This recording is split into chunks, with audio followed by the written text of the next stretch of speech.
Now, the arrival of that unauthorised boat onto Kroer Island, which we discussed there with Senator McCarthy, brings to 23 the number of suspected people smuggling boats to have made it to Australia in the last couple of years or so. We spoke to Shadow Home Affairs Minister James Patterson about it and some appointments currently being made by the Trump administration's transition team in the US. James Patterson joined us from Adelaide.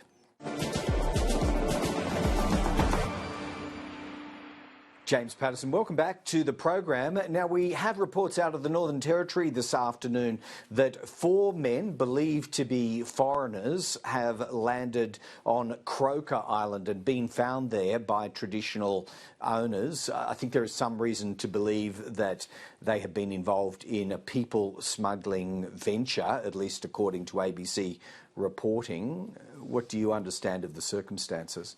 Well, Greg, if this people smuggling venture is confirmed, it will be the 23rd attempted people smuggling venture since the last election, and it will be the 8th which has successfully evaded Australian Border Force and made it to an Australian mainland or territory.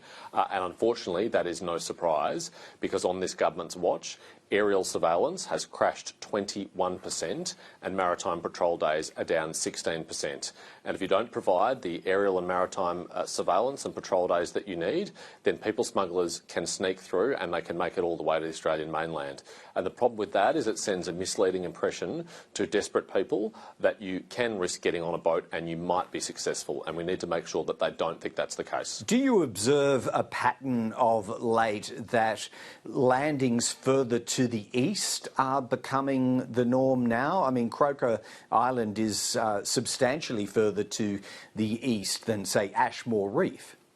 There have in the past from time to time been arrivals in Cape York, but that has been relatively rare. And you're right, this is very far to the east. It is much more traditional for boats to arrive further west off the West Australian coast. I think people smugglers are trying their luck. They are exploring potential vulnerabilities and gaps in our surveillance. And unfortunately, it appears in this case they've been successful and made it through that surveillance and onto the Australian mainland, as they have on 7 other previous occasions. And I am very worried that people smugglers will use this to market to desperate people, to encourage them to pay the fees to get on boats. And it, of course, follows a very significant uptick in illegal fishing in these regions as well, which I fear has been passed back in the form of intelligence to people smugglers. And last one on this, are you satisfied that Indonesian authorities are cooperating or doing all that they can to stem this at source? Yeah, I don't have any criticism of Indonesian authorities. From everything I understand, they are cooperating in the usual way with Australia and being a very good partner in this. My criticism is of the Albanese government, and I've been warning them for 2 years now that their failure to deliver this adequate aerial surveillance and maritime patrol days was going to open up vulnerabilities and was going to allow people smugglers and boats to slip through, and that's exactly what's happened. So Tony Burke really should have had this as the #1 item on his to-do list as minister. He hasn't put the focus on this that it needs, and I fear that we are back in those days when he was last minister in the Rudd-Gillard-Rudd era. All right, let's move on. A couple of questions on the major talking point of the world in many ways. The Trump transition team is taking shape at the moment, James, and it's widely touted that Marco Rubio might be the pick for Secretary of State. Does he strike you as someone that Australia could work with and whose views on China align with this country's? I'll be very pleased if the reports are correct that Marco Rubio is to be appointed Secretary of State in President Trump's second administration. Senator Rubio is a great friend of Australia. He's a strong supporter of AUKUS, and he's someone who believes, like I do, that the Indo-Pacific is the key national security and international security theatre for democracies like Australia and the United States, and that all of our focus should be in that region in hopefully preventing conflict from breaking out. And the only way you can prevent conflict from breaking out, in President Trump's words, is peace through strength. We have to deter Xi Jinping from doing something reckless in the Taiwan Straits or the East China Sea or the South China Sea. And Senator Rubio understands that innately and was well ahead of the curve. I've met with him previously in my capacity as chairman of the Intelligence Committee. He's a previous vice chairman of the Senate Intelligence Committee, and he's got a great interest and affection for Australia. And so if that appointment is confirmed, it will be very good news for us. Yeah, definitely not confirmed at this stage, but in your dealings meetings with him and your read of Senator Rubio, what conclusions would you draw about his disposition towards AUKUS? I think he'll be very positive towards AUKUS. He has voted for key legislation to enable AUKUS in the Senate and spoken out in favour of the arrangement in previous discussions. He's someone who believes that the threat that we face from the Chinese Communist Party is the existential threat for our region and the world, and he wants to do everything to support allies and friends in the region to help prevent that from turning into a catastrophe that no one should want to see and turning into a conflict. So we should be very well able to get along with Senator Rubio if he becomes Secretary of State. I hope that the Albanese government has good links into Senator Rubio and his team. I hope they've been meeting with them, with him and his team. Last week they were briefing that we need not worry about a Trump administration because they had good relations with Mike Pompeo.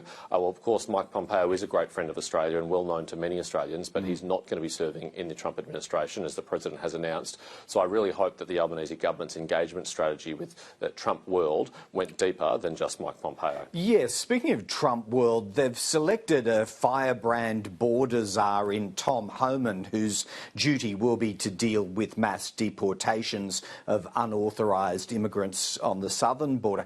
In the past, perhaps reluctantly, Donald Trump did agree to complete the resettlement of around 1,200 refugees into the US, working with Australia. Now, I accept this is a speculative question here, James Patterson, but if asked, should Australia be prepared to assist the Trump administration with the resettlement of any people deported by it?